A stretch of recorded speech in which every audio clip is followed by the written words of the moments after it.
Kesuksesan tidak akan pernah datang pada langkah yang tidak pernah dimulai. Hai semuanya, perkenalkan namaku Saidatun Nisa Sunjaya dan ini adalah ceritaku. Jangan pergi dari diriku,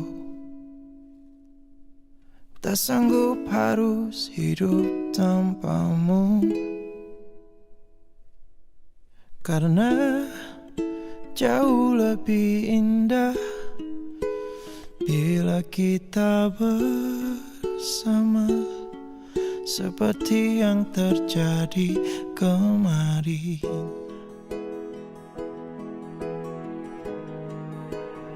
Saya merupakan anak pertama dari 3 bersaudara. Ayah saya adalah seorang petani dan ibu saya hanyalah seorang buruh pabrik. Harus aku lewati Lahir dalam sebuah desa langkah demi langkah kecil yang di kota Kudus membuat saya terus berusaha dan berkembang. Tidak hanya untuk diri saya sendiri, namun juga untuk adik dan orang tua saya. Menjadi anak pertama merupakan tanggung jawab yang sangat besar bagi saya.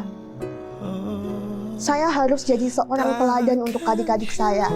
Dan saya juga harus jadi seorang pedoman dan penuntun langkah untuk adik-adik saya.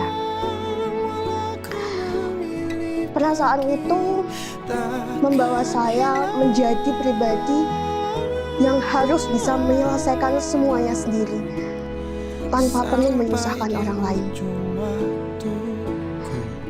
Keinginan saya untuk melanjutkan program studi ke tingkat yang jauh lebih tinggi merupakan sebuah pilihan yang penuh pertimbangan. Keluarga saya bukanlah keluarga yang cukup dan apapun yang diinginkan selalu terpenuhi.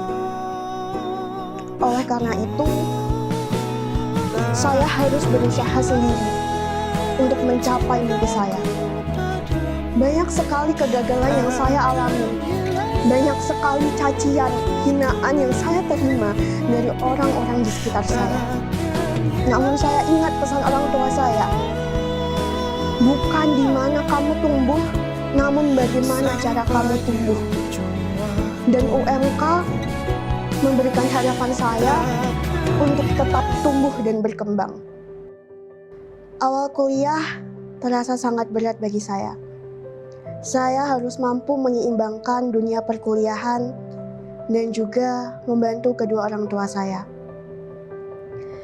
Namun itu semua saya jalani dengan penuh rasa ikhlas dan penuh rasa tanggung jawab.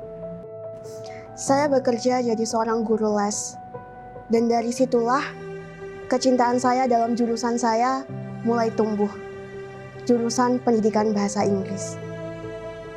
Pada semester 3 saya mengikuti program pertukaran mahasiswa.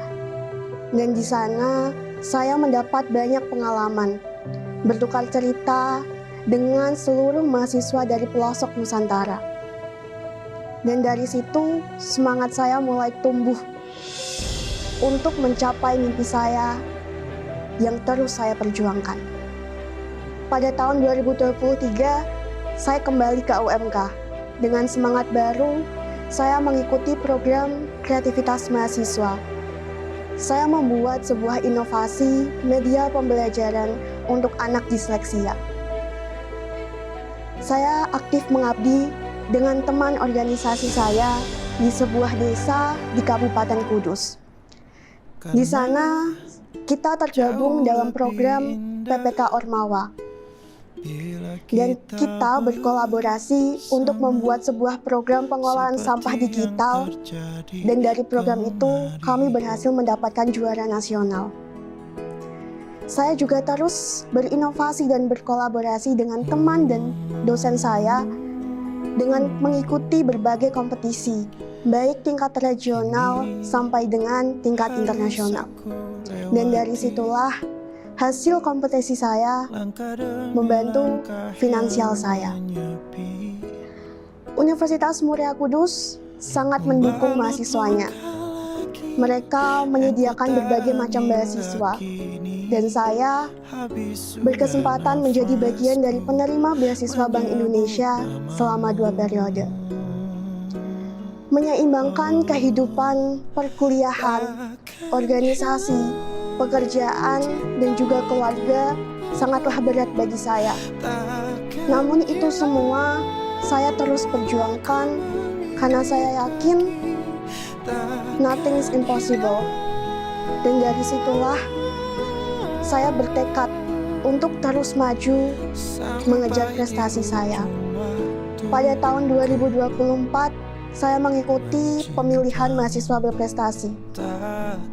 Dan berkat doa dan dukungan orang tua saya berhasil menjadi mahasiswa berprestasi UMK pada tahun 2024. Di sana saya mengangkat isu digital literacy untuk anak-anak yang memiliki keterbatasan belajar. Ilmu yang saya dapatkan di lingkungan perkuliahan tidak hanya saya pelajari, namun juga saya amalkan. Saya aktif mengikuti kegiatan-kegiatan sosial. Salah satunya adalah saya menjadi seorang guru di beberapa panti asuhan di Kabupaten Kudus. Di sana, saya tidak hanya memberikan ilmu saya, namun saya juga menjadi teman bagi mereka, teman bercerita, teman berkeluh kesah, dan teman untuk menceritakan segalanya. Dari sana, saya sangat terinspirasi dengan kisah-kisah baik dari teman-teman panti asuhan. Tak hanya itu, saya juga aktif dalam isu lingkungan. Saya mengikuti komunitas peduli lingkungan, di mana saya aktif ikut kegiatan-kegiatan seperti membersihkan sungai, menanam pohon di Gunung Pati Ayam, atau melakukan penanaman mangrove di pantai di Jepara. Segala bentuk kegiatan yang saya lakukan di luar adalah hasil dari apa yang saya pelajari di lingkungan perkuliahan. Jangan pernah takut melangkah, karena langkah kecil akan membawa kita pada perubahan yang besar nantinya. Terima kasih semuanya. Saya Nisa, sampai jumpa di puncak tertinggi.